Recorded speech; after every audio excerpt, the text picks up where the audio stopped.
Greetings from Podcastville. It's Wednesday, March 9th, or whatever the fuck, March 11th. Listen, I know it's Wednesday. You don't feel good. Oh, my God, the coronavirus.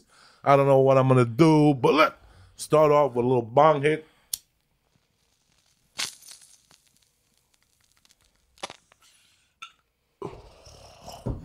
And you'll be fucking tip-top magoo. You understand me? The church is brought to you by Stamps.com. Listen, time is money, baby. Stop wasting time going to the post office when you could use Stamps.com. No more waiting in line like in the post office like a Momo. With Stamps.com, you can do everything that the mailman does anyway. Or the postman, whatever the fuck you want to call him. Listen, my wife's been using Stamps.com for years. We've been sending out T-shirts and sweatshirts and coffee mugs with Stamps.com. Stamps.com brings the U.S. Postal Service to you.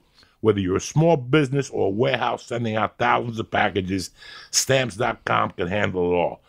Do me a favor. Stop going to the post office. Use Stamps.com. Right now, they got a special offer for the church family. You ready for this? Especially now with this fucking coronavirus. You don't want to be going to the post office, standing online, people breathing on your neck and shit. There's always somebody from some other fucking third world nation working there. Fucked up. And right now they got a special offer for the church. A 4-week trial plus postage and digital scale. Nobody's wearing masks.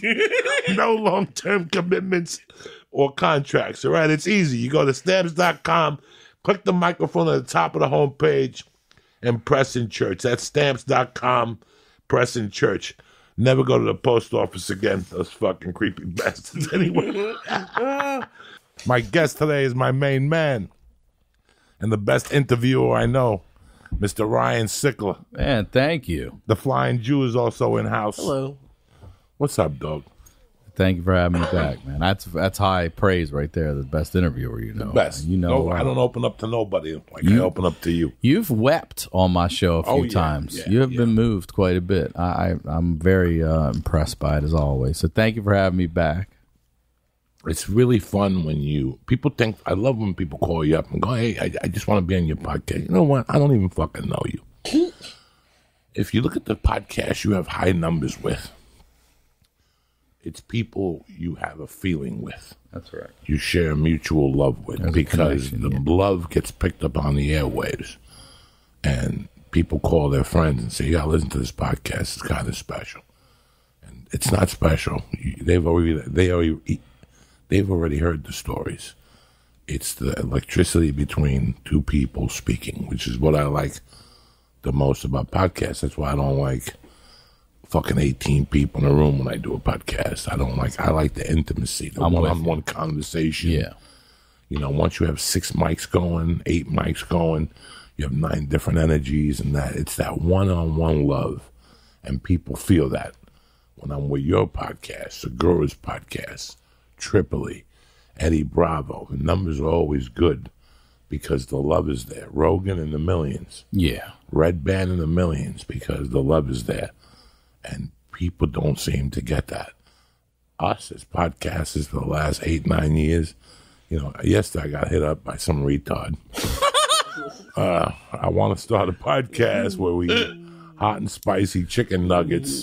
And, oh, yeah, the whole lineup was... Watch, that thing will be doing 2 million downloads an episode. Yeah, like nobody's done that before.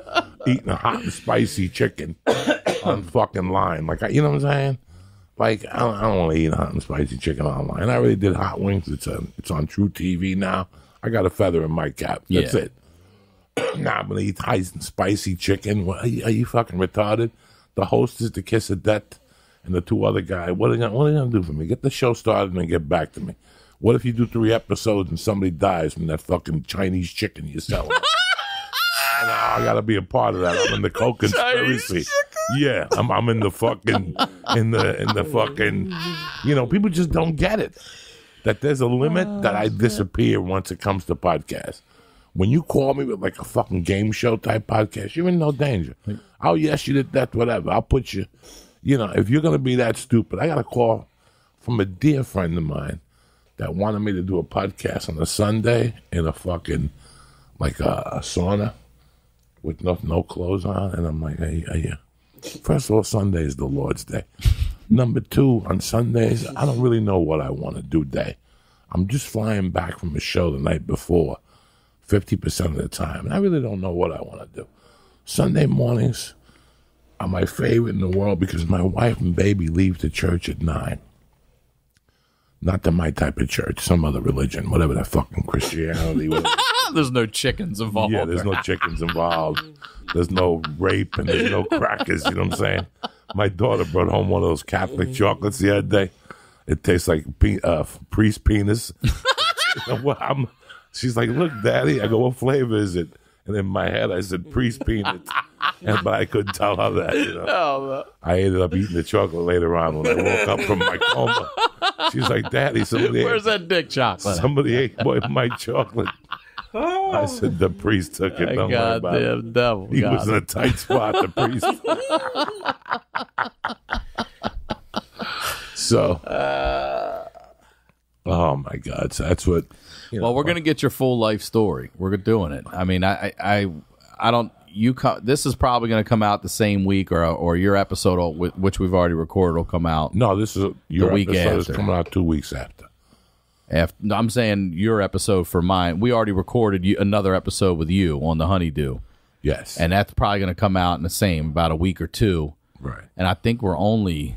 I mean, what are we? I called them the Denver days. We just got into Denver, so you're early 20s, I think, and we're gonna do your whole life story until we get to current. We're gonna chronicle every day. I put away an hour to write something, and I've been pretty successful with it lately. It's been working well, and your memory doesn't really open up until you start opening it up and reading it back. I've been catching the coffee shop where I go in the afternoon 1 hour a day lately. Just 1 hour and 15 minutes. I park, I get a green tea, and I just write out. And I was started on drugs. And it's hilarious. Like, there's nights I sit here with Lee and I torture Lee, but Lee knows I love him. Lee will call me the next day and say, I got so fucked up on that. And Lee will go, I don't know how you did it. And to this day, people cannot realize even I feel it. Like when people give me a pill that says kill them, it won't do nothing. You're like, this is aspirin. I did 2 pills about a year and a half ago. I went to do a podcast and the people were junkies. And they had a bag of pills. And they gave me like a pill and a half. And I'm not going to sit here and lie to you. I got fucked up, but that's the day Yoel Romero came in. Right. And I had to do a podcast with Yoel. Then we had to go eat chicken, Cuban food. And I was surprised on how well I kept it together. It was a Percocet and a Vicodin in my mind and something else. I was high for 8 hours straight. Yeah. But from my experiences as a young man, I kept it together. And I started writing this thing for March 25th at the Comedy Store about addictions, my addiction. Throughout all this story, I haven't mentioned to you guys what at 14, if you would have come up to me and said, Joey, are you ever going to be interested in doing coke or whatever, I'd probably beat the fuck out of you. But at 14, at 13, I probably started smoking pot at 12 and a half. Let's just be safe. Let's just be safe and not lie to each other. 12 and a half, 13. Very subtly. Once a month. It went from once a month. And is this floating through the bar or is this through school? This is or kids in the neighborhood? This is the neighborhood, downtown. All right. We had a thing called the Woods, and we would roll 3 joints and smoke them in a glass pipe that you held on like a carburetor. You sucked on it, and then you let the thing go, and all the air would hit you. Yeah. We would make them with toilet paper rolls. You could do the same thing with toilet paper rolls. Like gravity hits. With aluminum foil. Yeah. So we were doing all that. In those days, it was very hush-hush. It was me and 3 other kids. And same age kids? Yeah. We had the Visine, the Banaka, The kit, yeah. Yeah, and then we'd walk to this diner on Tunley Avenue that is non-existent. It was a real redneck trucker diner, and they had like the music on the wall, you know, like when you spin it, and you could play songs, and we'd go in there, listen to Margaritaville, and just fucking. Then the waitress would come, and she'd be like 40 and ugly. She smoked like 1,000 cigarettes, and she was 3. 3. Smoking since she was 3, and fucking we'd laugh at her. We'd just start laughing at her, and she'd give us the menus and say, "I'll come back when you grow up." Like shit like that. It started like a fun thing, and then we started. By the 8th grade, we were doing it in between classes sometimes. Like 3 of us would get together and smoke a joint, go back to class lit up, and start making noises in class and giggle and the whole thing. And then it was just a slow process. I knew that I just liked marijuana. Mm-hmm. I knew the dangers of cocaine. I knew the dangers of heroin. But then a friend of mine came to me one day and he goes, "Let's do it with acid." I was the Rolling Stones in the 8th grade. My 8th grade graduation, that was his present for me. He goes, "I'm taking you to see the Stones. We got to take a hit of window pane acid." I'm like, "Oh, here we go." I go, "How bad could it be?" It was bad.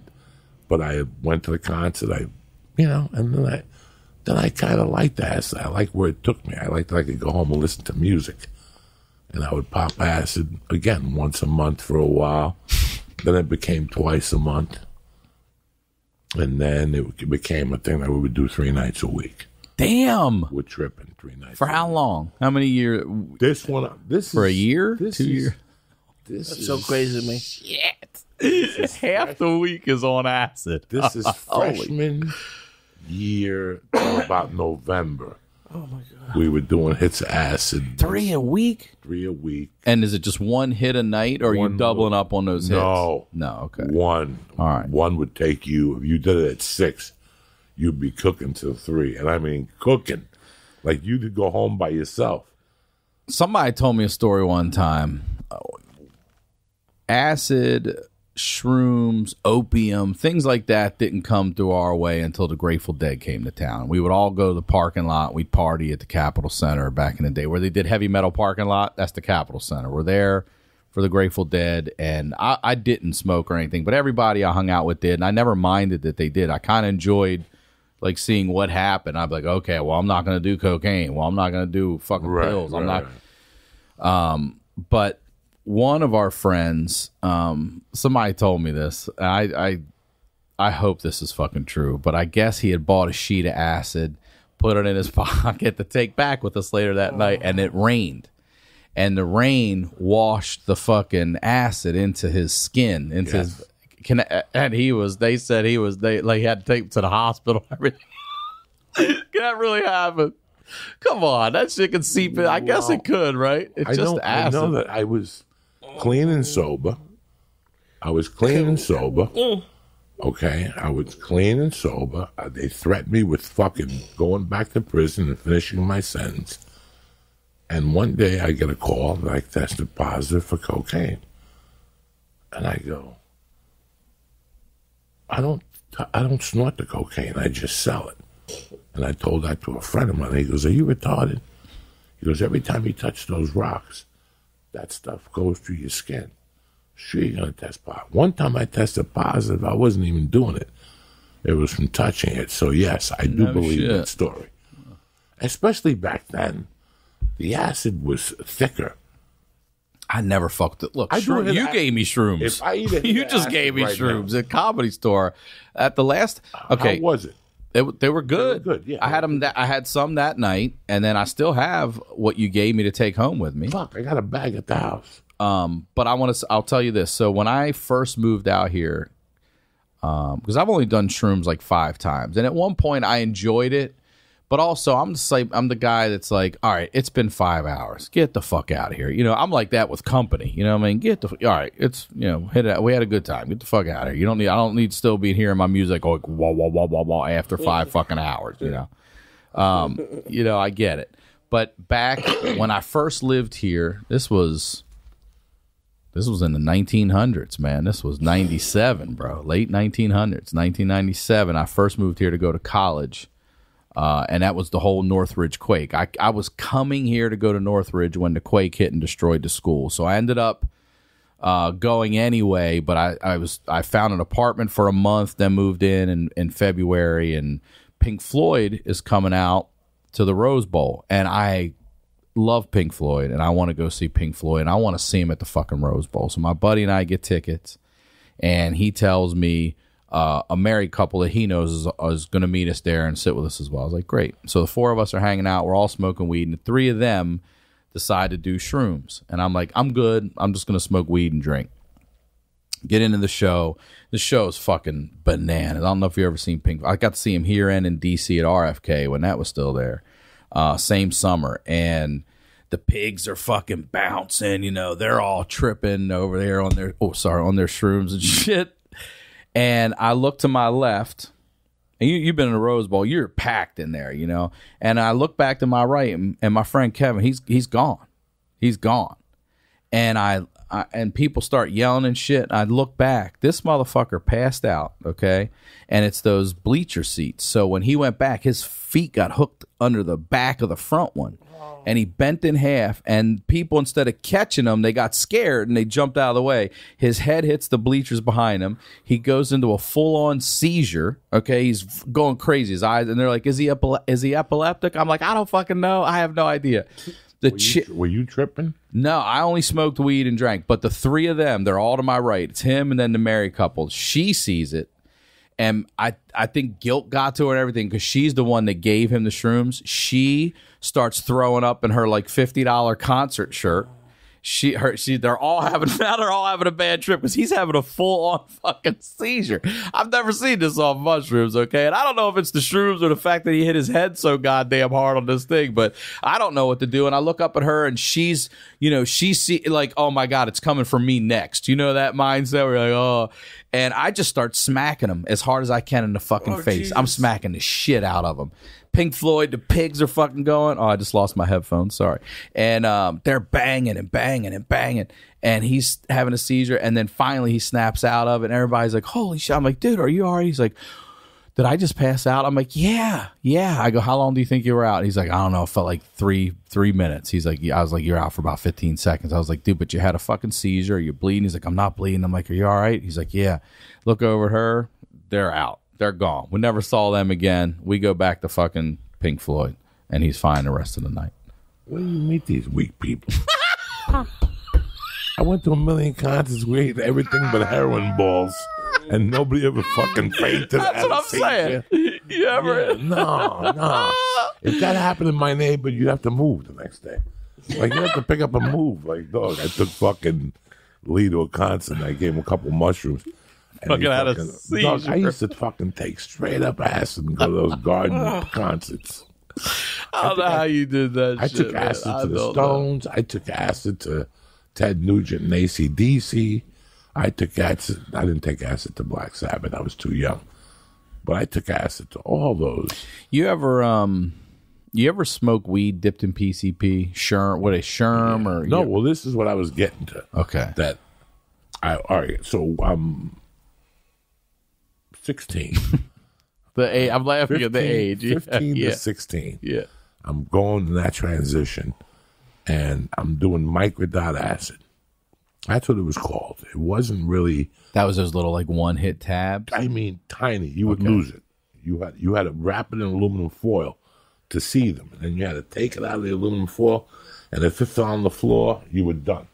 Sometimes it was purple, sometimes it was pink, sometimes it was brown, but it was the size of a minuscule. That was the most popular acid. It was 50-50. It was basically rat poison. You did it, it was strychnine based. Okay. You'd be grinding your teeth and looking around. Tremendous. But you went for fucking 8 to 12 hours. That's a commitment. I mean, hard, huh? And, now you're like, ooh, thank God that's gone. I have anxiety hearing it. You said that, I give you another bong. Do another bong and wake it up. And then you said the sunset. And you're like, oh, thank God I could go home now. And you go home and you drink milk and you go up to your room and you lay down. All of a sudden the posters start moving again. It was that type of shit. Like, it just did not Go away. And then...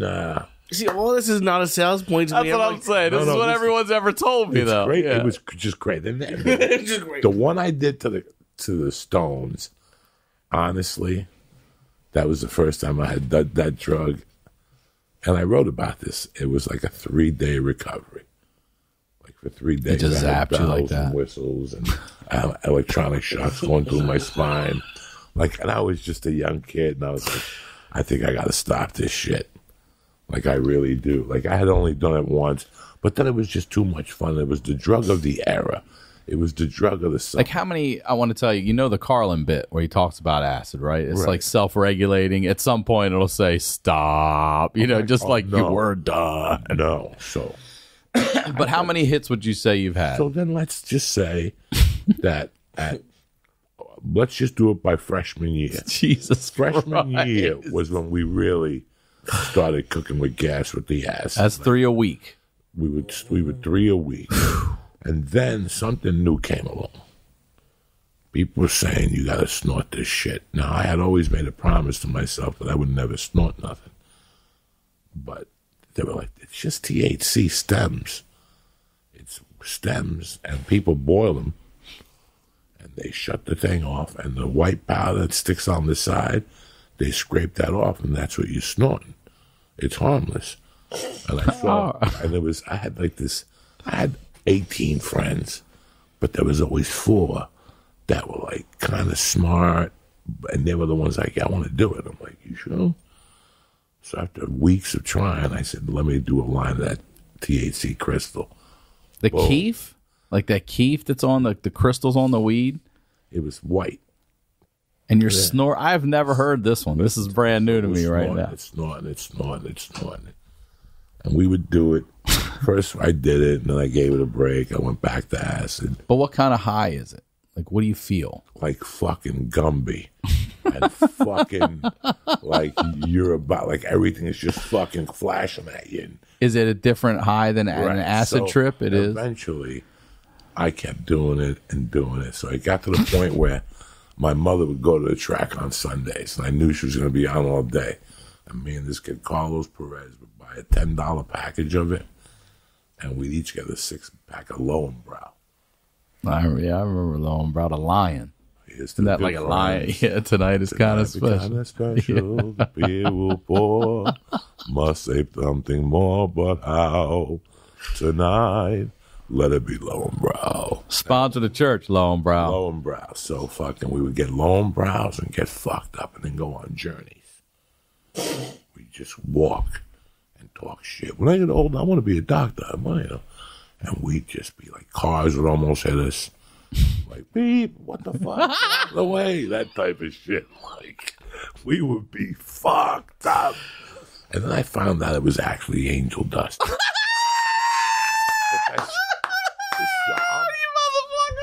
So, I said I had never heard somebody told in me, my life the mind boiling some stems. Yeah, I didn't know. So What's now angel dust? Angel dust is like PCP, Gorilla Biscuits, yeah. PCP, animal tranquilizers, and they turn them into a powder, and you fucking snort them. Jesus Christ, And you so go casual. for 8 hours. And then I found out it was You angel go for dust. 8 hours. Like, I tried, and I didn't want to know. And I didn't want to fucking know. So we used to play either or. We used to play a game either or. Either we do acid or we do THC crystal. Wait, THC crystals, you're calling it. So that's what it was called until one day somebody said, stupid, wake up. You're snorting animal tranquilizers. How long had you been doing it, would you say, before you actually found out what About it really was? 3.5 months. And I remember sitting there going, it doesn't surprise me. Crystal. You get fucked up. You know what? So can you explain this? You're like, all right. I suckered for it. I've been over here. I would have been over here snorting it with you. I'd have been like, it's a THC. They said. Who said? The drug dealer said that. I mean, it was an 8 hour. I remember one time I smoked it with a pregnant chick. What? I was like, I'm in the morning. In 1983, they would sell it in Harlem, and you could smoke it. And it was called the tray. It was $3. It was a tray, and it was basically enough powder to sprinkle a joint with. and you could smoke it. And that was maybe December, January, February of '84. No, of '83. Maybe December of '82. It was cold out, and I remember getting high with her maybe 10:30 in the morning, and being on a bus at 9:00 on Kennedy Boulevard, dropping me off on the corner, and crossing the street to the bar, going, "Wow, thank God, I'm fine. I finally got it together." Like I walked in and I was still a little Gumby dust, because then it was just called Gumby dust. It was like animal tranquilizer. Yeah. So I wanted to tear that shit. Me and my buddies were tearing that stuff up. That's why today, like I said before, I don't know what day I'm going to go on stage, shit in my hand, and take it out and throw it at the audience, because one of these days, one of these cylinders are going to snap. Yeah. And the real Joey Diaz is going to come out. Dementia's definitely in my future, especially if we did this shit at the age of 13, 14. Yeah, it's early. That's hard stuff early, too. Early. I partied so hard my freshman going into sophomore year that I got put in the hospital that September because I had a lung infection. And they threw me out on September 28th, 1979. And I got out of the hospital at 11 o'clock. At 8 o'clock that night, I was smoking dope and doing acid again. Jesus Christ. It was like Muhammad Ali fought somebody. I still remember what corner I'm on. My brother's ex-wife's house is on that corner. And I know what house we sat on the steps. And I kept doing that powder, and I kept snorting that shit. And then one day I walked into the basement, and my mom had these friends that she would hold shit for downstairs. But it was always weed, bales of weed, like the coffee bean type bales. And I would take a little off the top, and I would spray it with water to maintain the weight. I put like the hose in. Put like 12 ounces of water in the middle so it would stay heavy. So when they put it on the scale, I was a fucking genius. Oh, that's great. And I fucking, but one time I went down and it wasn't weed, it was Coke. A couple bales of Coke. So I would open up the bales and fucking take a gram. I wouldn't do them. I would give it to a buddy of mine that was a real cool dude. And he would say to me, "Where'd you get that shit?" "Oh my God, I saw Chinese people." You know, it was real cocaine, this shit. And every once in a while I'd scrape a little and take it and give it to him. This went on for about a month or two. Then the guy became a cop, so now I owned him.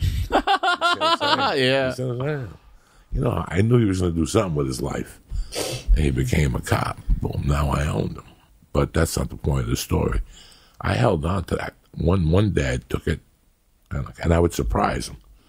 Like in 1979, when somebody would surprise you with cocaine, you pretty much sucked his dick. In 1979, walking into a room with cocaine, those two chicks were going to suck your dick. They knew. Forget Harvey Weinstein. You'd make Harvey Weinstein look like a fucking gay guy.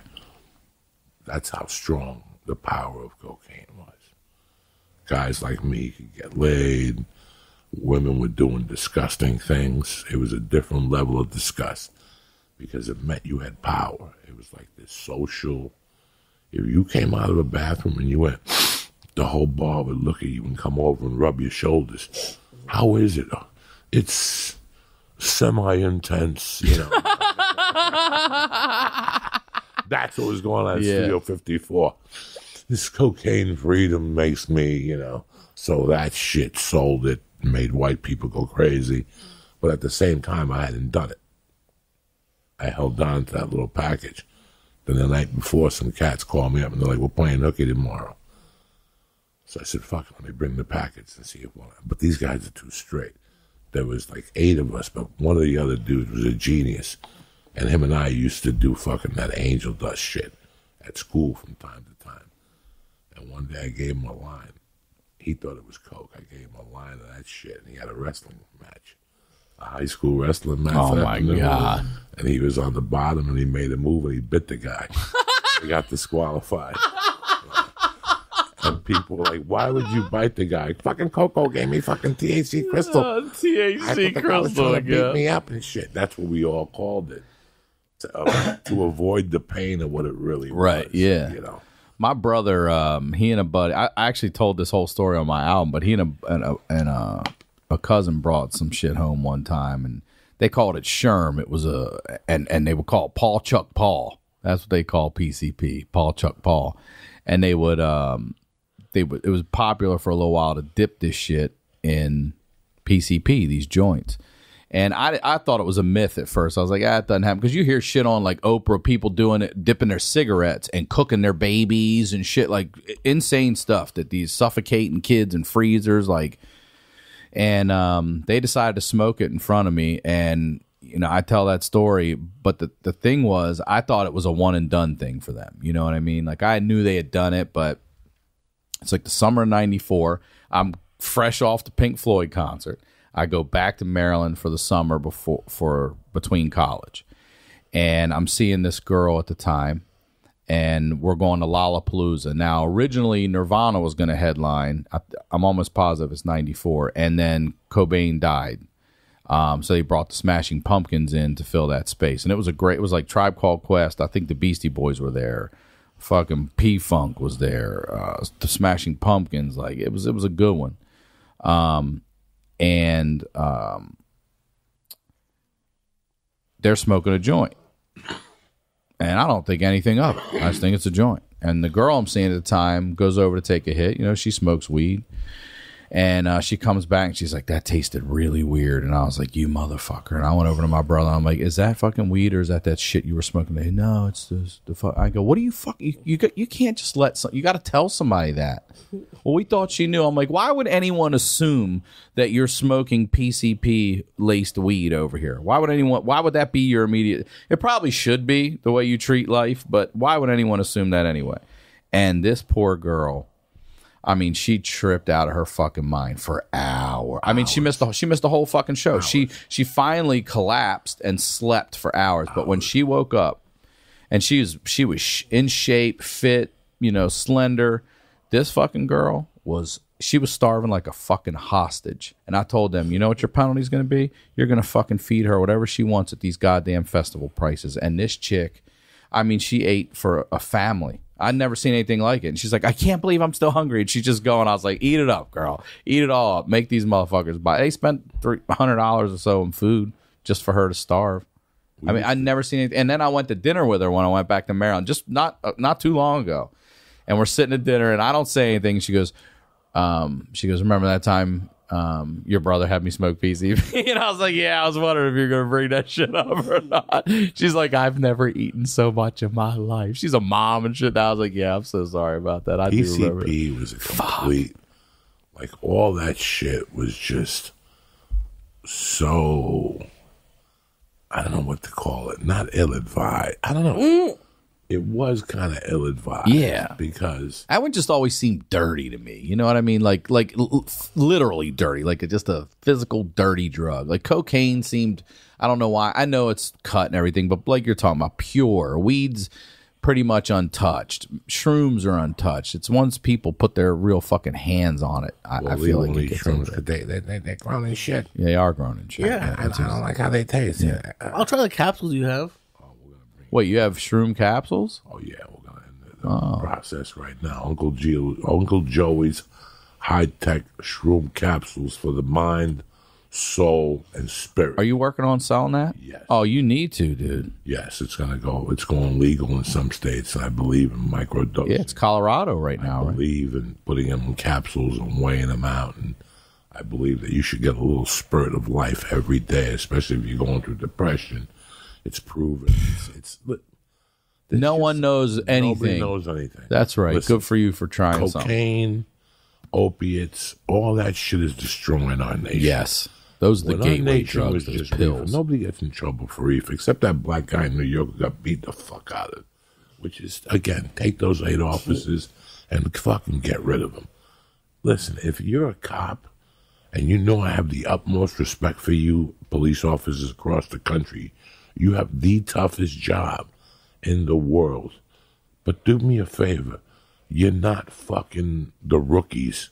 And this is not 1960. If somebody's smoking pot, who gives a fuck? There are more important things to worry about in this world right now than some guy on the corner smoking fucking pot.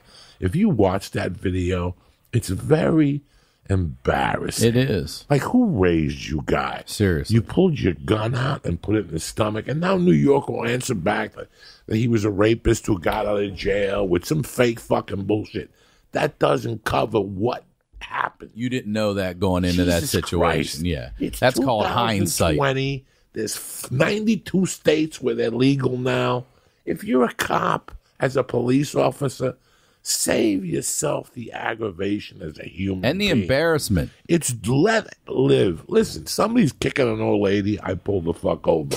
Somebody's kicking a homeless guy, I'm pulling the fuck over. Dude, it's so funny you I say see a that. homeless guy. I stop over here on Cahuenga every time, right? What is that?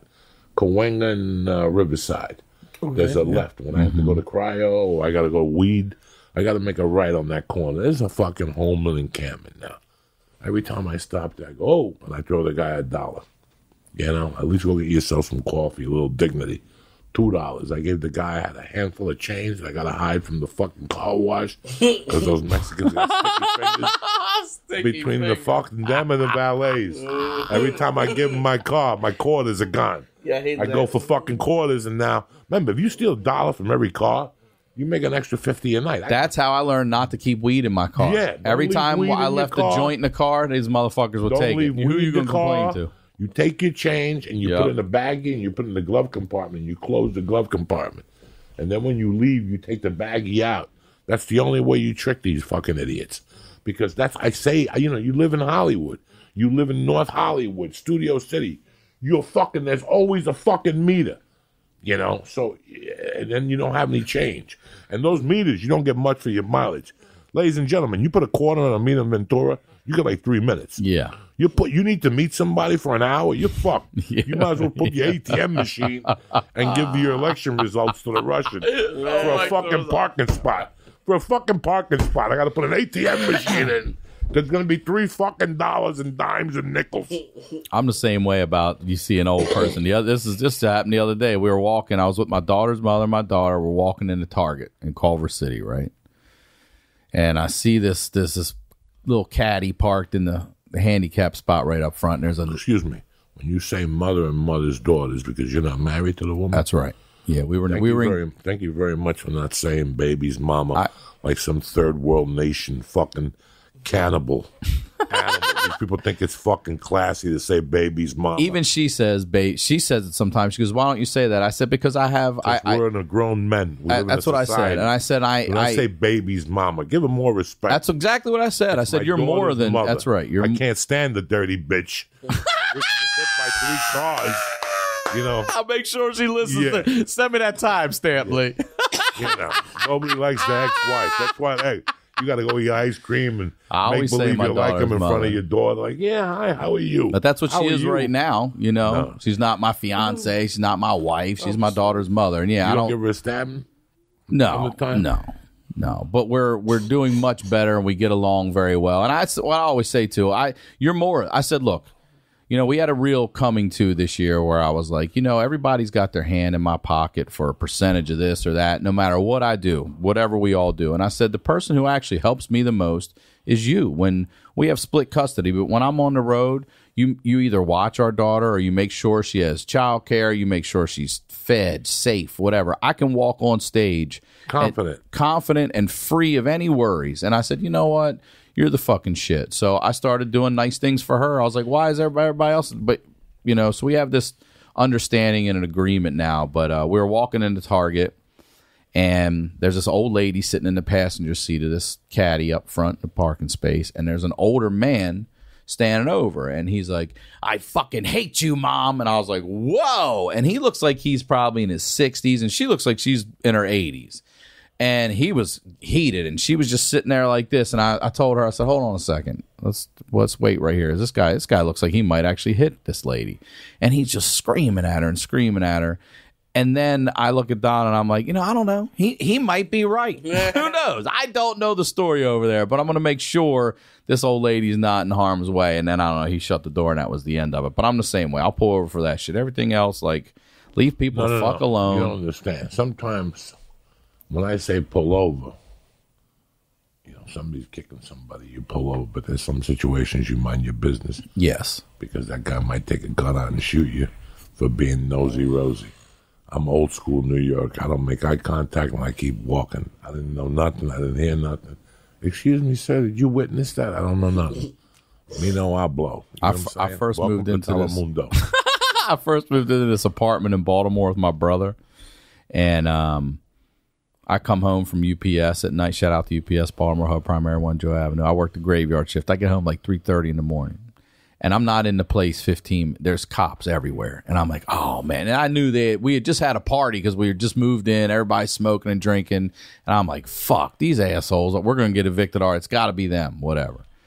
And the cops are all lined up. And the way it was, this apartment complex, you'd enter these glass doors and then you could go upstairs or downstairs. And it's, that's like New York in a way where there's apartment here. There's like 6 of them right there, in the little corridor.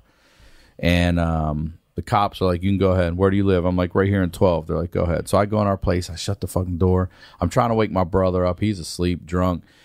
I look out the blinds. Cops have their guns drawn. I'm like, what the fuck is going on? And now I'm looking out the peephole. This is my first or second night in this place. Okay. Here come the cops with the battering ram down the fucking stairs. I'm like, oh, that's what I'm wondering. I'm like, holy shit. What the fuck is going on? But it could. And then I'm like, they wouldn't have let me come in if it was for my place, And then right across, the door across my peephole right there. And it's not that much farther than that wall right there where I am. And I'm standing straight up. And these cops got the battering ram. And they're yelling, open the fucking door. We open the fucking door. And the guy, nothing. And they just, boom, they bang it open. They start, they are all running in with their guns. And they're like, we know the gun's in here. And I'm like, what?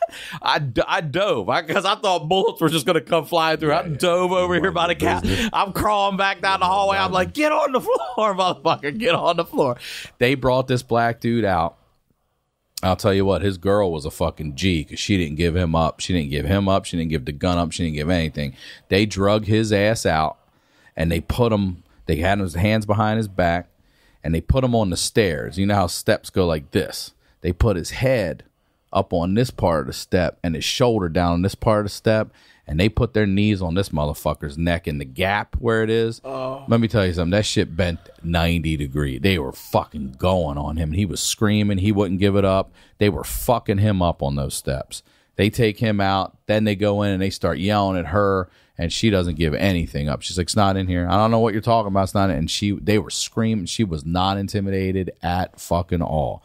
They bounce out of there. I'm like, holy shit. This is like night 1, night 2. And then they come knocking on everybody's door, and they're like, did you see anything? Did you hear anything? I was like, I didn't see or hear anything. I had just gone in the back. I was in the shower.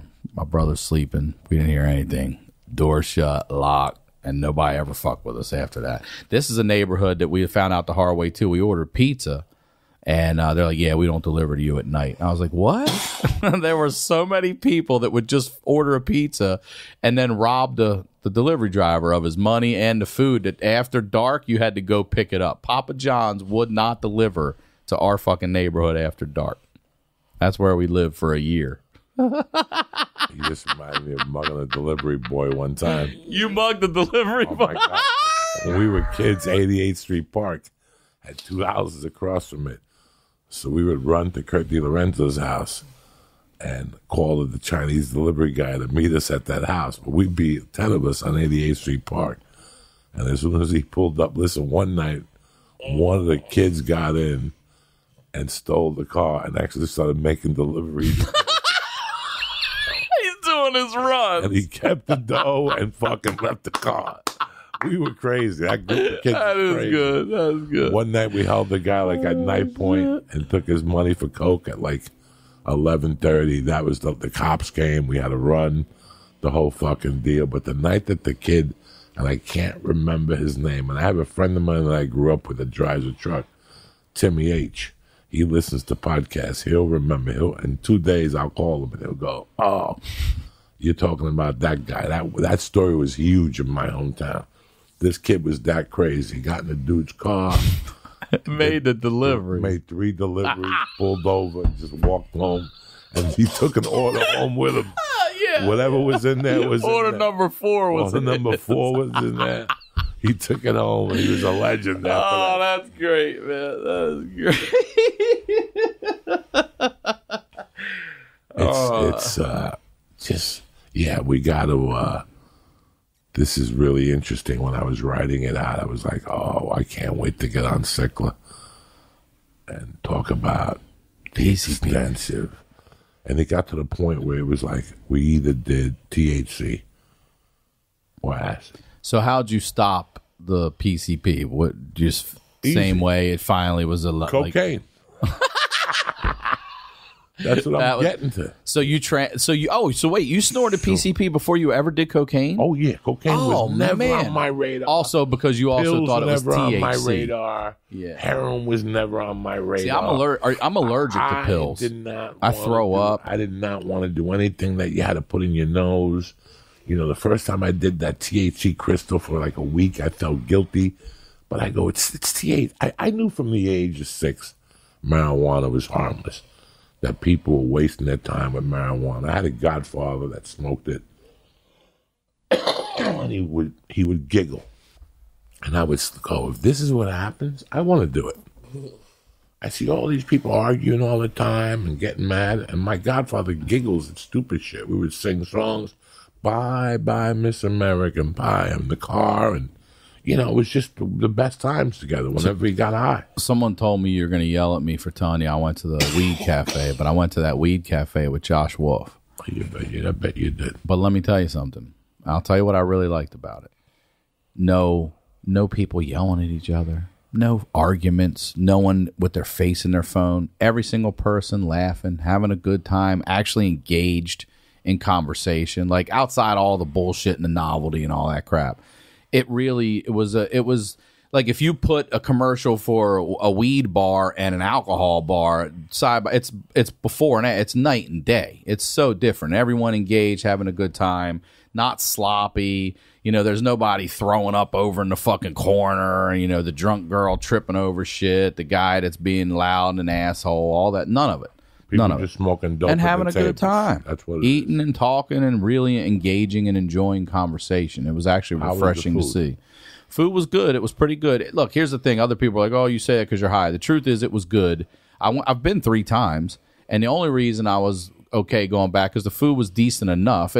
You can smoke anywhere out here. Why am I going to go eat at Denny's just because I can smoke weed there? I don't give a fuck. I can smoke weed out in front of Denny's. I tried a bunch of stuff. Wings, street corn, burger, pizza. There's a lot. I mean, their menus, tacos. Everybody got a bunch of different stuff, and we all shared. I'm trying to remember everything, but everything was damn good. Ribs, I think there was like short ribs, not ribs, but everything was good. I hear you.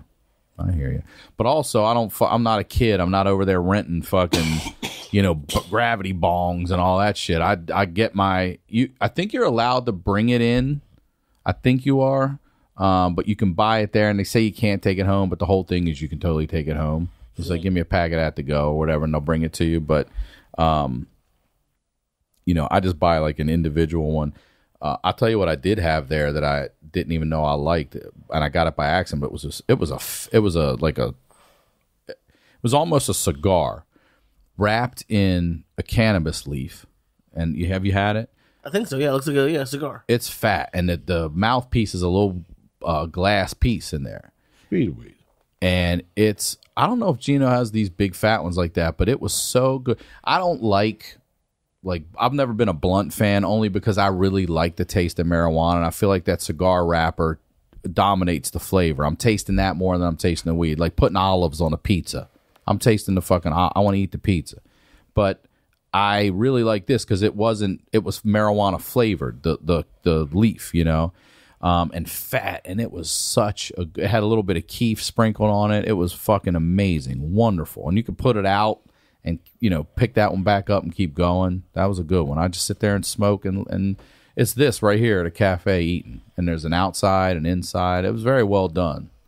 But also, when I was 16, I played soccer for the U.S. on a under 17 team, and I went to Amsterdam at 16. This is 73, 89. I'm in Amsterdam.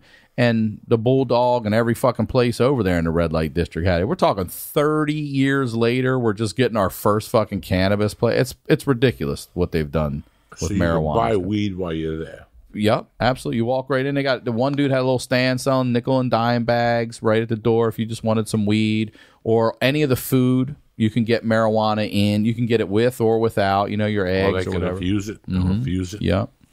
So that was 30 years ago. How long was the wait online?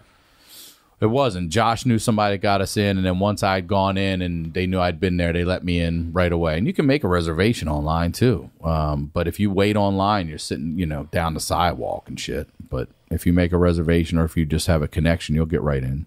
We waited no more than 5 minutes to sit at a table, and we got a nice table. One person's only allowed to do food; they can't do weed. One person has to just do weed. But I do think when you take that weed to go, all 3 times they waited so long to bring that pack to the table that I was like, I bet you they bank on everybody getting high and already cashing their bill out, forgetting that they ordered that fucking pack, and out they bounce. But I waited. I don't forget. Huh. Can I get another water? Yeah, get to it. I don't give a fuck. It's all in the fridge. Oh, in the fridge.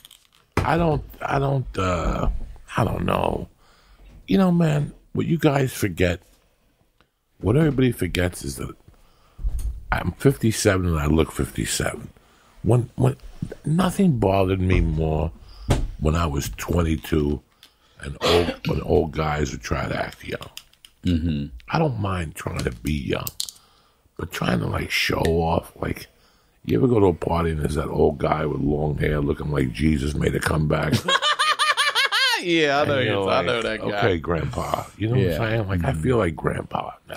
But a lot of places you walk into, I just feel. But if you sat in a bar, you wouldn't feel that way. Yeah, you don't see me in bars. But I'm saying you wouldn't be looked at that way or feel that way. I'll tell you what, you're on to something, because I always thought I wouldn't smoke weed with my kids. I thought maybe when they're parents, I'll smoke weed with the kids, whatever. I don't want to be the parent. Because I always, in my mind, it would have been at a cookout or some shit, you know what I mean? Or a vacation, or we're in Jamaica, whatever. It would have been a special thing. But when I saw Josh brought his son, and he was, Jake is 22, it's legal. And I never considered in my mind that there would be the possibility of smoking weed with my children at a place where it was legal to sit and everyone's doing it. I never even that thought didn't cross my mind, And once I saw that, I was like, oh, well, at 21, she'll be able to do it anyway. I would have a drink with my kid at 21. Why wouldn't I smoke weed with my kid in this sort of setting? So it changed my mind on it. And I hear you feeling like the old guy trying to be cool, but that, of all the places I've been, including any fucking cast I've seen in Hollywood that preaches diversity, that restaurant was so fucking diverse in culture, in age, in sex, in race, everything. It was old white ladies kicking it over in the corner, smoking and laughing. It was, young, black, Asian, white, Latino, everybody. It was a melting pot. It was just a nice little thing. I'm fucking impressed. But you wouldn't have been an outsider. No, I don't want to go there. That's another thing I wouldn't want to do. It was history. Is get high with my kids. I don't get high in front of my kids. I don't want my daughter to know I get high. I don't. This one went out. Once you see your hero doing something, you're gonna fucking do it. Yeah. I know, because in the environment that I grew up in, I don't like that little niche of a relationship with a kid. I don't know. I'm with you. I always felt that way too. Yeah. You know what? But when your daughter's 25, 23, you wouldn't have a glass of wine at Christmas dinner or something with her. Let's make it her being 23. Amen to that, brother. Amen to that, brother. Yeah. I don't see it. There's no alcohol in my house. I don't want her seeing her. I love when parents are like, oh, I dropped my kid off and we're so hungover today. That's not for me. I don't ever want to hear that coming from a parent's fucking mouth. Because your kid hears that word hungover. And now it's acceptable. They're seeing their heroes doing what society, you know what I'm saying? Yeah, I hear you. All that is just a little too creepy for me. I'd like my kids to be a little bit more cut off with the umbilical cord at that age. I see too many kids, young age, connected to the umbilical cord to their parents. You got to cut that cord. There's a lot of helicopter parents over there. Yeah, it's, I don't know. I have weird vibes on that. I was raised in a house where alcohol was accepted. You're raised in a bar. Yeah. I saw the effects. That's why that makes total sense. I was never going to do cocaine, because I remember being at the bar late night and shooting pool by myself and looking at people, what they had become in the hour that I was shooting pool. They were snorting coke, and now they were at the bar and they were chatty, they were creepy. They would all give me an extra $10 if I came over and bothered them. But, you know where I learned? My mom did cocaine. And I knew when she'd do it, and it fucking tore me up inside when she'd do it. Especially when I had to tell her to clean her nose. Yeah. So it always bothered me. So for me to fucking ever do coke was never going to happen. And heroin, I got another horrible story about heroin, so that was never going to happen. But one day I went downstairs and there was coke in the thing. And like I said, for a couple months I was giving it to a friend of mine to impress him. And then one day I took a little piece and saved it in my desk.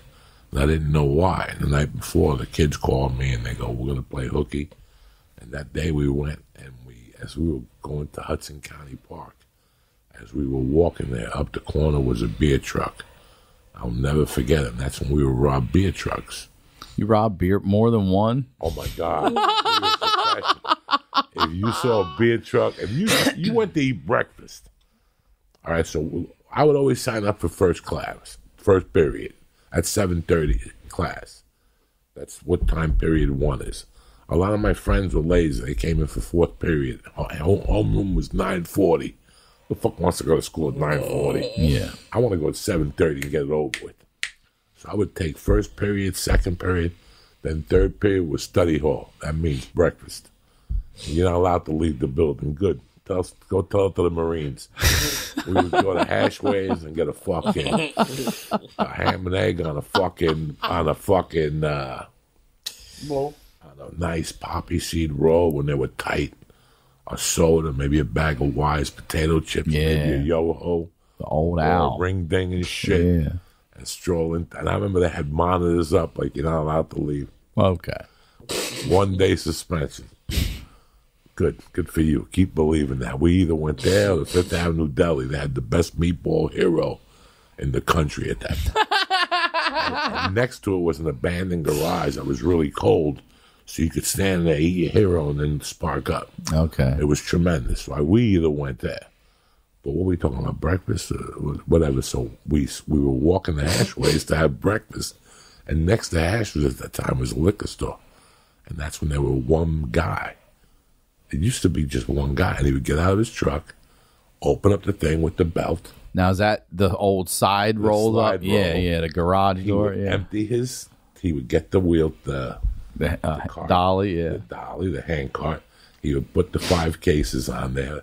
Door sometimes up. Sometimes he would put 20 cases and take them in 5 apiece. We'd time it just perfectly. But as soon as he turned around, you shot across the street and took that type case. And everybody got one. We tried, so it'd be like 2. Like, if you took you only 3, get one shot at that. Took 3, we're like the Colombians. Yeah. We took 3 because we were going to lose 1. When the guy chases. We took 3 because we're going to lose 1. Because we always threw that at the truck driver. The truck driver had 2 You options. threw the beer at him? Oh, yeah. The truck driver had 2 options. A, chase you, abandon his truck, and then we'd really rob the shit out of you. Oh, God. Or B, take the loss. Say, fuck you. And just start letting Because I still remember the situation. There was a Safeway in front of Hudson County Park, and that dummy decided to run from the truck one day and chase the kid that you weren't going to catch unless you had a missile. He was like a Puerto Rican. His father left him when he was 3. He steals second like a motherfucker. Yeah, that motherfucker steals second and third. And this guy went on an embarkment to chase this little Puerto Rican. And left the door and the cases out. Come on. That's a rookie. That's when we like took bags. We were like, it was like us and Taking your Goodfellas. time. Remember when they showed the television going in and out of the bar? That's what it was. It was like us picking up a case. Because once you went into the park, you lost us. We weren't going to find us. We could even hide from the cops. You would see the cops flying around with lights looking for us, and we'd be in the fucking weeds getting fucking, what's that shit you get from the grass that makes you itchy? Poison ivy? Poison ivy. Oh, yeah. We would hide and get poison ivy. We didn't give a fuck. We were men, Jack. Oh, my God. Little poison ivy never killed nobody. Put a little fucking preparation H on it. Preparation. I used to get that shit. So we used to get, see, bring it up, man. Poison ivy. We had poison oak. We had sumac. We had all these things, and I would get it so fucking bad. I got ringworm from the woods. Ringworm? How the hell did you get ringworm from the woods? Because. Dirty shit. He said because. Because I was a dirty fucking kid. I was telling my wife that when I was a 5-year-old kid, I stopped wiping my ass, right? Like I wouldn't wipe my ass. I would just You would take just a shit? put underwear on. Oh, my God. No. And go to school. And Not even stuff. one wipe? And my mom would say to me, "Oh, what's with these fucking shitty underwear?" And I didn't feel like wiping my ass. She goes, "Listen, the next time you give me a shitty underwear, it's over." And I would have little kids come over at the house. One day I gave her an underwear that was plastic, like 2 inches and shit. My mother took it and hung it up on the door to my bedroom. And she's like, "So when your friends come over, now they can see." Oh, my. I didn't have a friend come over for a year. Not only did I wipe my ass, I put a hose in my ass afterward. I was a filthy little fucking speck dog. And I sit here and I'm like, I was insecure at that age. I had no friends yet because I smelled like shit. Yeah. Now looking back, can you imagine how bad I smelled as a little fucking kid? I mean, with that's No wonder I got hit in the head with a lunchbox. No wonder those kids attacked me at fucking Central Park. I smelled like shit as a fucking kid, but my mom turned them around and hung them up with like thumbtacks. And she's like, "Until you learn how to clean your ass, your friends are going to see your underwear." Well, don't worry about that because my friends ain't coming over here no more. I'm good. I baby wipe mine. Everything. Oh, now I stick my finger up there. Oh, man. I got like a little loofah. A loofah? Oh, I got a little loofah. I No. cut. Yeah. It's a home. Hold on. This is a homemade thing? Yeah. What do you? I've had this loofah for years, and whenever it gets worn down, I cut another piece. I wrap it around my finger and I clean Wait, out. you save a loofah for your asshole? Oh, yeah, you and got a it's the loofah for same your one. asshole while the puddle's hitting it from the fucking... Yeah, well, that's splash hits, bro. You get that, you rub, and you look at the loofah. You get little, what's that thing that they see? Colonoscopy bags. Yeah. You know those little hemorrhoids that are an inch up on your ass that locks up? If you take a shit and it's dented, take a shit. Next time it's dented on the side, it's like when you shoot a bullet off. The gun is made a certain way, so it has things on it, marks, sightings, or whatever they call it, to tell what gun they came from. Every asshole's the same. That's why you can never identify a piece of shit. If you see a piece of shit on the street, it's not like, hold on, check the circumference. This is Lee Syatt's asshole. Go arrest Lee Syatt under pretenses because there's no way to match it. I have seen yours enough time that I might be able to pick it out. Which one? Your shits. Like they're all thin and weird. They're thin and weird. Yeah, like they're all thin. They're long. Oh, yeah, they're real long, especially after like a 3-day trip. But anyway, what were we talking about? Not shit. We were talking about the rims around the whatever the fuck. You were loofah your ass. I loofah my ass. Yeah. You have to. At this age, you have to. I remember when I was a girl. She was a girl from Argentina that I dated, too, in my 20s. And she's like, I go, use baby wipes? She's like, yeah, I'll just top myself off here and there or whatever. After I go to the bathroom, I was like, oh, that's why you always like smell so good and so nice. And then I started using baby wipes because of her. And that's when I realized, oh, my ass is definitely not clean. It's not. Dry toilet paper does not clean an ass. No, it does not clean an ass. No. Isn't it amazing? I know they have baby wipes, but it's amazing to me that there hasn't been some sort of wet toilet paper that's been created yet. You know, whenever I go in the public restroom, I go right to the paper towels. I wet a bunch of paper towels, and I use wet paper towels. That toilet paper they put in those public restrooms, your finger goes right through that. Ain't doing anything. When I was 21, 22, I dated a girl for a while. And one day we broke up, and I bumped into her months later when we were talking. And she pulled me aside, and she goes, I don't mean to hurt your feelings, but you really do have a stinky asshole. I could smell it when I suck your dick, and that put me over the top. Like I was like, it's true. When you wipe your ass, it doesn't do nothing. No. So ever since that time, when I took a shit, I always wash the toilet paper, and I get in there. You know, I'll take an extra 2 minutes if I'm traveling or something to always wipe fucking toilet paper. If I have to go to a public bathroom, sometimes I'll take toilet paper and wash it and take it into the private bathroom. Yeah. I'm that. I got baby wipes in the car. I got baby, but I always baby wipe about a half-inch into the asshole and take away the mildew and the maluk. And if you bump into somebody, they suck your dick, your asshole smells like got a that flute. cleanest ass in the biz. Yeah, you don't want to fucking stink like that. I had a friend of mine. None of that shit, She man. told me a story one time about a guy she knew was a friend of hers. This made me laugh so hard. It's so fucked up. But he went out one night on a bender, got really fucked up, brought this girl back with him. She's equally as fucked up. And they have a one-night stand. They pass out. He wakes up in the morning. He realizes he is shit everywhere, all over himself, the bed, her. But she's still fucking passed out, wasted. So he gets up. He gets in the shower real quick. He rinses off. He gets dressed. He leaves his own place. But before he does, he leaves a note downstairs that says, you disgusting bitch. You did this. You need to get the fuck out of my place. When I get back in a couple hours, you better be gone.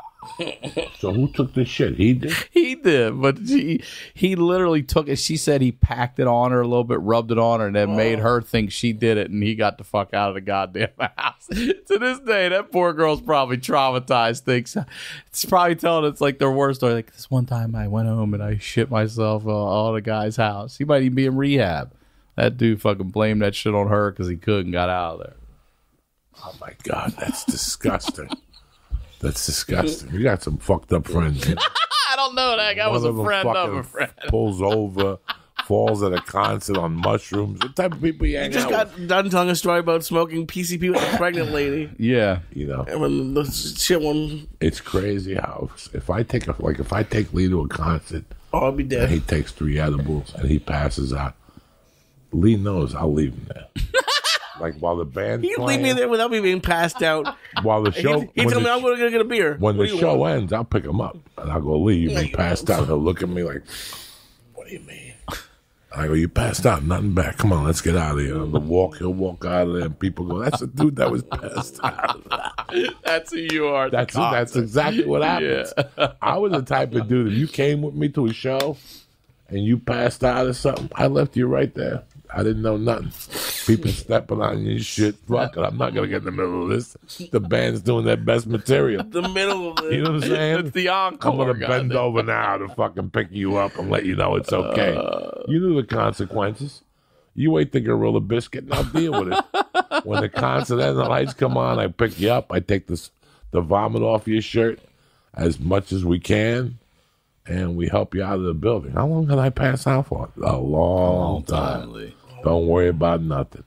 And now you're walking the streets of New York, and every 20 feet, hey, that's the guy that was passed out. Hey, that's the guy that was passed out.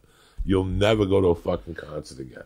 And every time I took somebody to a concert, whether they went with me or were friends, my hometown went to so many concerts at the Garden that by the time you get there, you're like, I didn't know you were coming, Sickler. Yeah, we got tickets 4 weeks ago. Oh, you see everybody. Those were the days that you have to mail it in. Mm-hmm. Oh, yeah. You had to mail in a money order, and there was a raffle, and then you got chosen.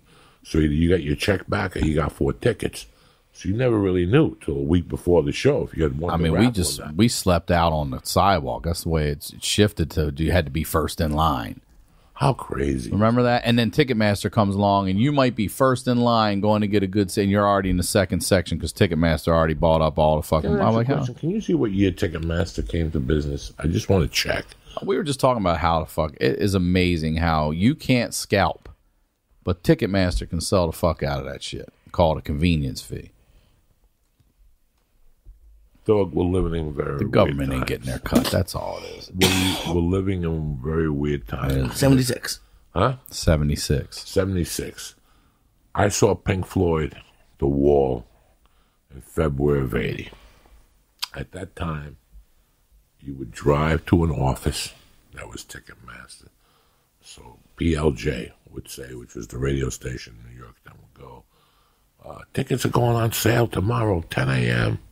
for Pink Floyd. You had to go to those offices. There was there was no going online and right. Online. You had to call Ticketmaster and see what was the nearest hub to you. That's right. They had them at Macy's. Yep, that's Paramus exactly Mall. Right. Yeah. But I remember for Pink Floyd exclusively, I remember that we went to Paramus, I think, and then we made a U-turn and went to St. Peter's Prep. There was a Ticketmaster there. And that St. Peter's Prep, they're nice kids. They don't listen to Pink Floyd.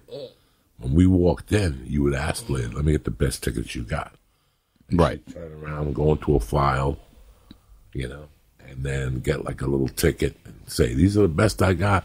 And then she'd show you on the map where you would see and tell you, these are going to be, nothing was, everything that 1850. 1850. Yeah, that's right. Ridiculously fucking Ozzy 1850. Mm-hmm. Let's do it, Ozzy 1850. Okay, like that was it. And then I don't know what. Ticketmaster. Who did Pearl Jam go to war? Ticketmaster. Yeah. Ticketmaster. Yep. I think that's who they went to war with. They did.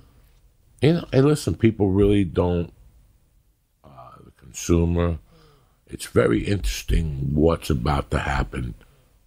2 days ago, or last week, they announced Netflix and all those companies pulled out of South by Southwest. Oh, really? Oh, I didn't know that. They told their employees they weren't allowed to go, just like all these other companies are going. We can't be liable for you to go to these festivals now. This happened 2 weeks ago, the week of the 5th, of March 5th. Mm-hmm. All agents got grounded because they could travel on their own dime, but they can't travel on the company's dime because they could sue the company because of this coronavirus. Yeah, you got me thinking I want to fly to Phoenix next week. No, I got you thinking. I mean, drive. Go get ready for a 6-hour drive. Yeah, that's not a bad drive. Bring a little edible with you. Get your little Pink Floyd compilation and do 90 and I'll listen to the Delicate Sound of Thunder. Stop every 3 hours, fill up, get something to eat, and that's it. Monday morning, whatever, right after the no, God damn it, right after the show on Sunday night, you get in the car. Is it one show on Sunday? No show Sunday. I'm just Thursday to Saturday. Saturday night, right after the show. I'll be back 3 in the morning. Yeah, you get back at 3 in the morning. Little 4. Yeah. Yeah. Because you don't want to leave at. You want to leave at Saturday at 10:30, right? So it's 6 hours. Yeah. Yeah, so you're right. The time I did it, I hooked up with a girl and had to leave her in the hotel room and drive, and I hit traffic. I'm 30 minutes away in bumper-to-bumper traffic. Oh. That's when I hit, Yeah. So if you get like that Monday morning traffic or any morning traffic, because you got to go through somewhere at 15, there's something it all connects. The 10, the 15, the 10 to 5 and the 101 are all right there. All right there. Yeah. So it's kind of a rough drive. But you know what? Until we know what's going on with this coronavirus, I'm pretty much done. Like, I went to the Comedy Store 2 Tuesdays ago, and I could smell it in there. You said that. I could smell it in there. It's out there. I smelled it last night at a fucking restaurant. My wife went to a restaurant the other day. She said there was 4 fucking tables. She goes, you know how many times I've gone there, and the place is overpacked. Last night there was only 4 tables taken. She was blown the fuck away. Yeah, people are telling me that Smart and Final, like hand sanitizer, is gone. Everything's gone. Gone. And California declared it a state of emergency, which New York City will too. Well, San Francisco did and San Diego did, but L.A. hadn't. And I'm like, if it's in San Francisco and San Diego, it's fucking here. Yeah, and it's been here for a while. Yeah. First case was January 21st in Seattle, Washington. I traveled the 25th. And again, I saw a higher than normal amount of Asians traveling. It was like a bomb had been thrown off into the country. And they're just getting out of it. And they're just getting out of it. I don't blame them. I'm not mad at nobody. I'm not blaming this on the... I'm still going to believe Dr. Drew, what he says, that this is here. If you're older, if you have an immune disorder, if you're an infant, obviously, you could be in trouble. But the flu kills, what do you say, 80,000 people a year, and we don't, ain't nobody freaking out about that. So I think we'll be all right. Listen, man, it goes back to one thing. Taking care of yourself. Wash your motherfucking hands. Wash your motherfucking hands. Yes. Getting your sleep. Let me ask you, taking care of yourself. When you meet and greet, do you shake hands? Well, I got to start pumping. I got to start fist pumping. Guess what? Meet and greets are going away. Yeah, they're going to have to, I guess. You want a fist pump, but I can't take a picture with you. I can't take a picture with you. How can we take pictures now in this climate? You want to take a picture of me after getting on a plane? You got to be crazy. You come and you watch me and you fucking run out of there and get some real oxygen. It's going to be very interesting what the touring climate might be. If they pull out a Coachella and shit like that, that's going to scare our business suffers. Yeah. Our business is coming into the slow season anyway. Yeah. It's the summer months. That's people right. might say, fuck it. Why go in there until we know what the fuck's going on with people? I mean, listen, I went out a couple of nights ago, and people are acting like there's nothing going on. People still want to give you pumps. People still putting out their hands. People still want to hug you. I'm at an age where I'm the perfect candidate. Don't fucking hug me. Don't fucking breathe on me. Just don't. So this is part of taking care of yourself. I've always been washing my hands. I can't believe they let a statistic out. Fucking 61% of men don't wash their hands after they go to the bathroom. Every time I take a handshake with a guy after a comedy show, I know I just touched his hand. Every man I know masturbates. His ball, but yes. And I hope they masturbate with both hands. So this writing gig I just fucking had, I would be in there taking a shit, and these guys would come in, they would shit, they would piss, and they wouldn't wash their hands at all. And I'm like, yo, what the fuck? You don't shit and roll back out in there like that. Get the fuck out of here. No, it's sick. It's pretty wild how people aren't. I don't know. I'm not a scientist. I'm not a fucking whatever. But I will tell you that, am I scared? No. It's not like Godzilla's running down the street and I'm a Japanese guy running from my life. No. But I do have concerns. Did you see that older guy had a Ralph's drinking from the soup? Oh, I did see that. What? The dude went into the grocery store, the self-serve soups, you lift the lid up. The dude took the ladle, he taste tested it, and then put it fucking back. Put it right back in there. Yeah. No, listen. You need to be take them out back, two through the back of the head. Those days are over. If you go to a salad place and you take salad and make your own salad, you're going to die. Yeah. Just assume all that stuff. The breathing, assume all that stuff. If you go for a supermarket, you're not going to Macy's or Gimbal and trying shit on. Milk, sugar, eggs, steak, and get the fuck out. You're not walking the aisles anymore. Like, oh my God, let me shite comparison. Pay what you got to pay and get the fuck out of there. You don't want to lurk in there. You know which one of the fucking neighborhoods where people travel from? Poor Maj Jabrani, he's having the hardest time because I guess a lot of Iranians go to his show and they travel in. So he's got to switch it up or something. This is just gonna fucking, if you're an intelligent individual, you got to ask yourself, what, I don't know. You can't believe. People said they came in and nobody even talked to them. For a month, they came in from Italy and nobody even said nothing to me. What about that moron, that attorney from New York that went skiing in Italy? And everything's fucking, 18 people have it because of him. Jeez. 18 people. How would you feel because you wanted to be that special? I want to go to Italy. Those are the motherfuckers. Like, we're not worried. Jimmy Schubert went to Korea. Yeah, he did. Jimmy Schubert's in Korea shooting a TV show. Are you fucking crazy? How long will it be until you talk to Jimmy? Years. Years. You got to go get fucking decontaminated now. I don't give a fuck what they tell you. We had a 4-month, I heard from a trusted friend that the CDC dropped the ball on this one. They had a 4-month warning and they dropped the ball, and now we're going to get bit in the ass. So I'm not here to instill danger or horror in people. I'm here to tell you the real reality of it. I don't know much about it, so I ain't going to fuck with it. Remember, what was that drug people were doing years ago and turning into lizards? That was the bath salts. The bath salts. Yeah. Okay. You just saw 3 people turn into lizards, right? I did see a guy run like a cheetah and shit. Yeah. Why would you want to do that? You want to give it a try? Yeah. You see what it does. You see what it already does. And now you want to give it a fucking try. You want to give it a spin. So that's what pisses me the fuck off, you know. Whatever. I'm going to try to do this date that I have in Nyack. I hope it all works out. And if I got dates. I'm worried about it. Are you? I mean, I am and I'm not. You know what I mean? Every time I fly, I'm always worried about getting someone's fucking bullshit in my lungs. I feel like I get sick a lot when I fly, especially during the winter when you're just in a tube sucking everyone else's shit.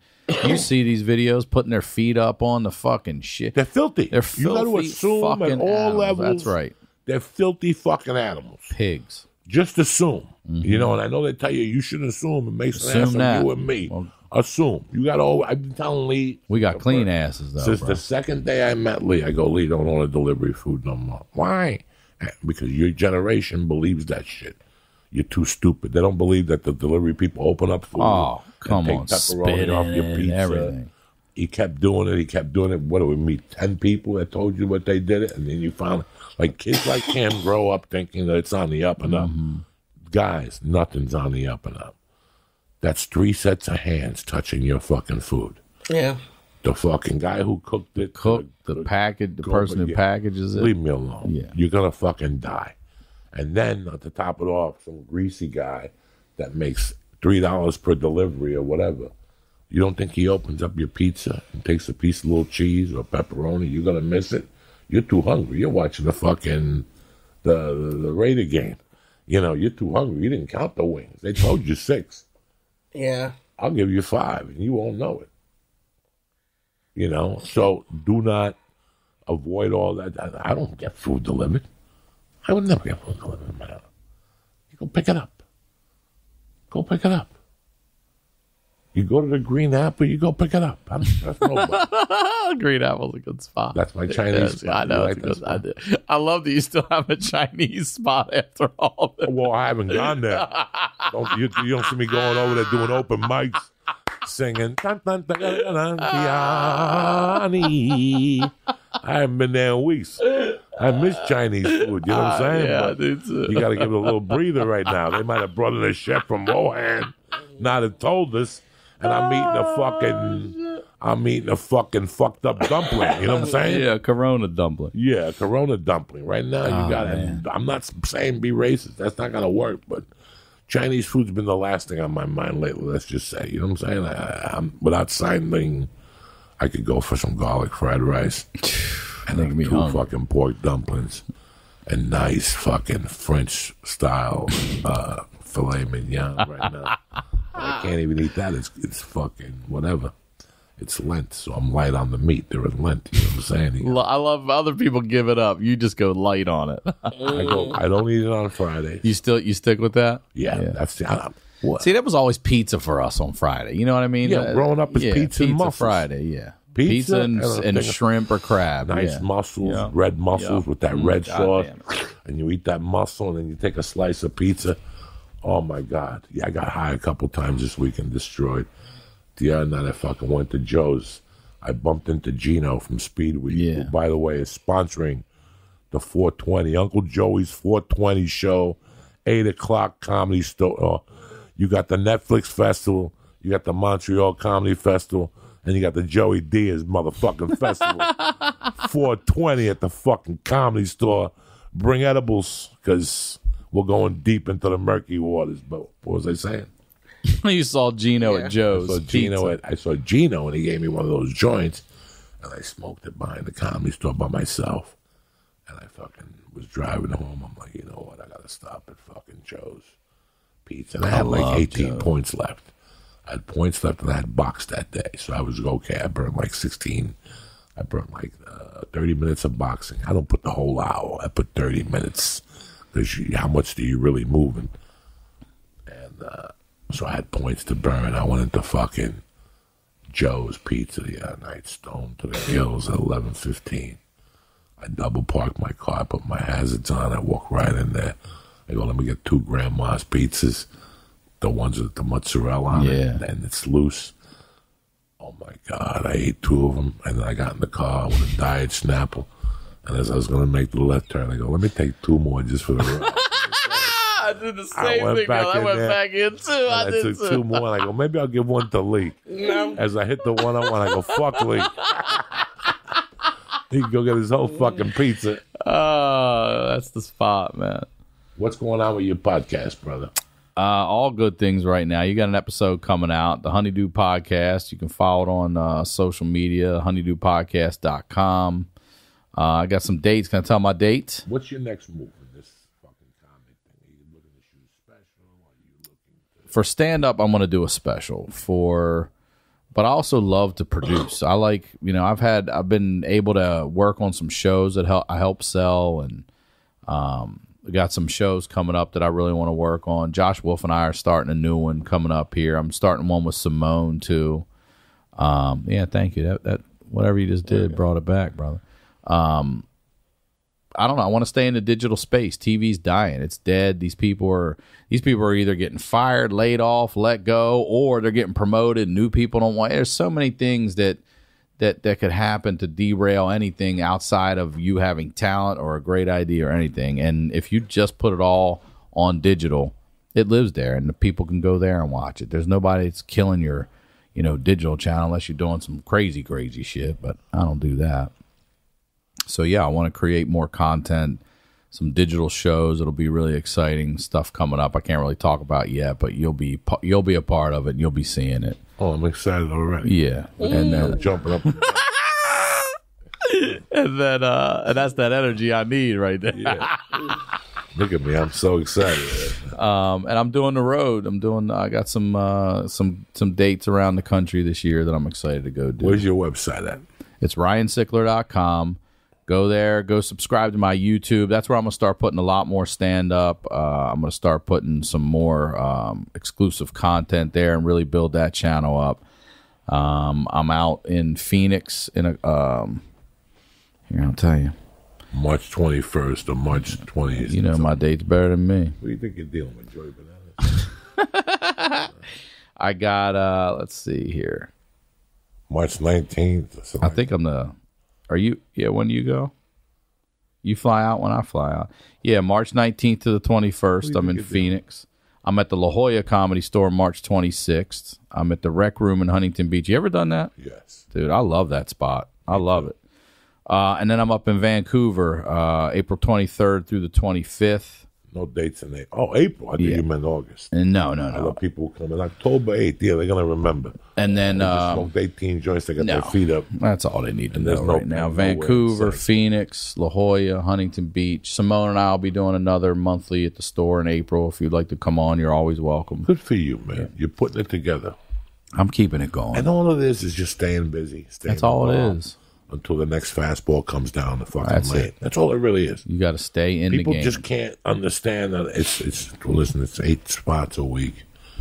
You got to do this, you got to do that, you got to do your 2 podcasts, and sometimes it seems boring. Get ready. It gets even worse. But if you put in this work, eventually a fastball comes down the pipe. Somebody sees you on the stage, they want to use you for this, they got an idea for this. Good ideas. You got to pay people a little money. You got to get them involved, Go get finance and do something. Call some Chinese people, tell them, ain't nothing going on in China. But I'm making videos, you know what I'm saying? Send me $5,000 and you're in. The Ying Ying Corporation sponsors Lee Syatt dancing with a ball on his head. It don't matter. As long as they're paying the freight and you're at home shooting the videos, it's all, Who knows where we're going to go with this disease?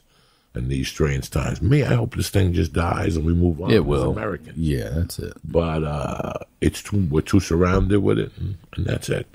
Me, I'm going to keep taking showers, lifting my little weights, drinking my tart cherry juice, 2 ounces a day. Loofah in your asshole.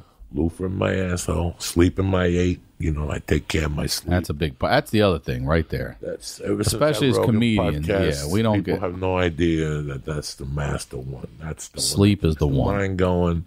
Eventually, all you got to do is sit in front of it. They say you can never catch up on it. You know what I mean? Like once you've missed it, it's not like I'll sleep 10 tomorrow. No, it's you've already done the damage. And once your body misses it, you catch up and you sleep deep. I don't even wake up in the middle of the night to pee no more. I got this new THC drink by Kikomo.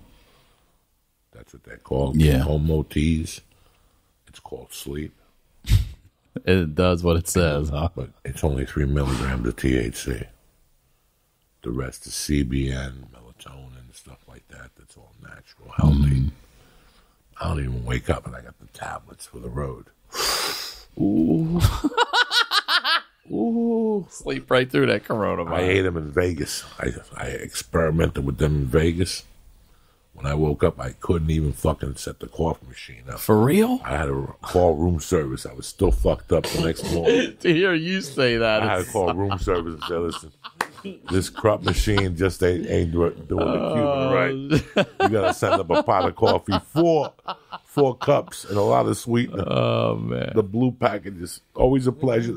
Thank you, brother. Excuse me for that. Thank you vitamin. for always having me. That's a burp that smells like a vitamin. That's all I've had today is a protein shake. Can you believe that? No. Me being a fat fuck, that's all. Go A get protein something shake and an apple. Who the fuck lives off that? But I'm going to go home and blast it with protein. Do some jumping up and down, and that's it. Always a pleasure to have you. I love you, brother. Always Thank a pleasure you. to have For you. real. All I got going on is March 27th in Santa Barbara at the Arlington Theater. Tickets are still available. And 420 at the motherfucking Comedy Store for 17 and at the Reno and for 18 in Portland somewhere. I don't know. I'll let you know next week. And now for a word from our sponsors. The church is brought to you by Stamps.com. Listen, all you need is a computer to print postage 24/7. Any letter or any size package going anywhere in the world, you could do it right from your couch. You're like, how, Joey? Stamps.com. Because time is money, baby. Stop wasting time going to the post office when you could use Stamps.com. No more waiting in line at the post office. You're the post office now, Jack. And the best part is, the mailman will come and pick it up from you. No more lugging boxes to your fucking car. You got to go there. You got to make it on 5 o'clock. You got to get online. You don't got no more excuses. Time is the only thing you save. You'll be saving with Stamps.com. Get 5 cents off every first class stamp, up to 40% off shipping. Never pay full price again. How many more times do you got to schlep to the post office in your fucking life? How many more? You ever ask yourself, how many potatoes will I fucking eat? It's the same thing. How many times will I go to the fucking post office? Stop going down there. Use Stamps.com. And right now they got a special offer for the church family. You ready for this one? A 4-week trial plus postage and a digital scale. No long-term commitments or contracts. It's easy. You go to Stamps.com, click the microphone at the top of the homepage, and then press in church. That's it. That's Stamps.com, press in church, and never go to the post office again and get coughed on.